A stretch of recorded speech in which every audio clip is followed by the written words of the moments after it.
শাহী পনির করার জন্য বন্ধুরা এখানে নিয়েছি এই বাটিতে হচ্ছে পোস্ত ভিজিয়ে রেখেছি, এখানে চালমগজ ভিজিয়ে রেখেছি, এখানে হচ্ছে কাজু ভিজিয়ে রেখেছি। তারপরে এগুলোকে মিশিয়ে মিক্সিতে ব্লেন্ড করব। আর এই একটা বনে এর মধ্যে হচ্ছে অল্প অল্প করে বন্ধুরা মশলা দেব। এখানে একটু হচ্ছে ধনের গুঁড়ো দেব, একটু জিরের গুঁড়ো দেব, একটু লাল লঙ্কার গুঁড়ো দেব, হলুদটা আমি দেব না, একটু কাশ্মীরি লঙ্কার গুঁড়ো দেব, আর একটু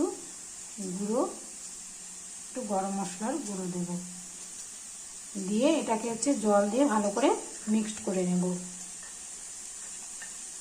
আর হচ্ছে মটর পনিরের যে মশলাটা করে রেখেছি ওই একই মশলা হচ্ছে শাহী পনিরও দেওয়া যাবে। টমেটো, লং, এলাচ, দারচিনি আর একটু আদা কড়াইয়ে তেল দিয়ে ভালো করে ফ্রাই করে নিয়ে সেই মশলাটা এর মধ্যে অ্যাড করব।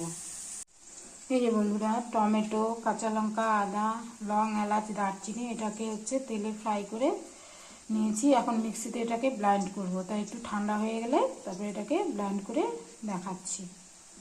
আর এদিকে গুঁড়ো মশলা বন্ধুরা শাহী পনিরের ক্ষেত্রেও কিন্তু পনিরগুলো সেমভাবে ভেজে নিয়ে গরম জলে ডুবিয়ে রাখতে হবে। আর শাহী পনিরের জন্য যারা হলুদ ইউজ করবেন না তারা যদি লবণ দিয়ে ভাজেন তাহলে কিন্তু আর পরে গরম জলে লবণ দিতে হবে না। আর যদি লবণ না দেন মানে পনিরের মধ্যে তাহলে কিন্তু গরম জলে একটু লবণ দিয়ে ভিজিয়ে রাখতে হবে। বন্ধুরা এখানে বানাবো হচ্ছে শাহী পনির।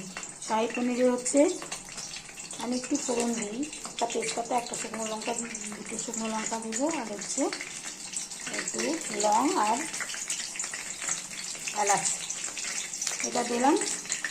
দিয়ে এটাকে একটু ভাজা ভাজা করে নিয়ে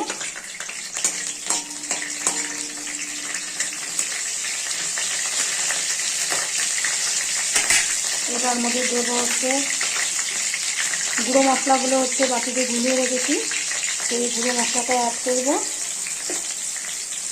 আর টমেটো, আদা, লং, এলাচ, দারচিনি দিয়ে মিক্সিতে ব্লেন্ড করে নিয়েছি, এই মশলাটাও অ্যাড করব। এটাকে নিয়ে একটু এগুলো দিয়ে একটু ভাজা ভাজা করলে করা যাবে।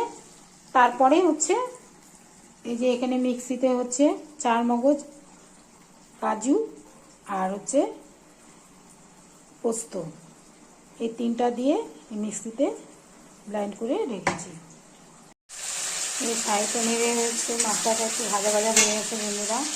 এখন হচ্ছে এই চালমগজ, পোস্ত, কাজু বাটাগুলো দিয়ে দিলাম। মিক্সিটাকে ভেতরটা একটু জলটা দিয়ে এটাও দিয়ে দেবো।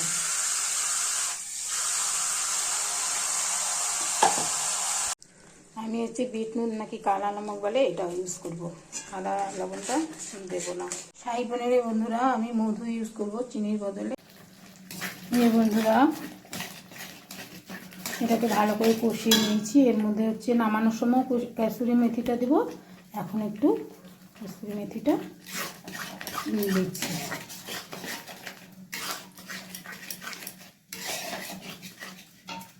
আর একটু করবো ভাজা ভাজা, মানে মশলাটা একটু হবে, তেলটা যখন ছাড়বে তখন হচ্ছে গরম জল করে রেখেছি ওটা দিয়ে দেবো।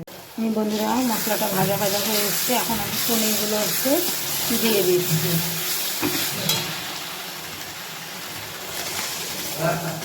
গরম জলের মধ্যে রেখেছিলাম, আর এক্সট্রা আর একটু গরম জল লাগবে সেটাও আমি দিয়ে দিলাম।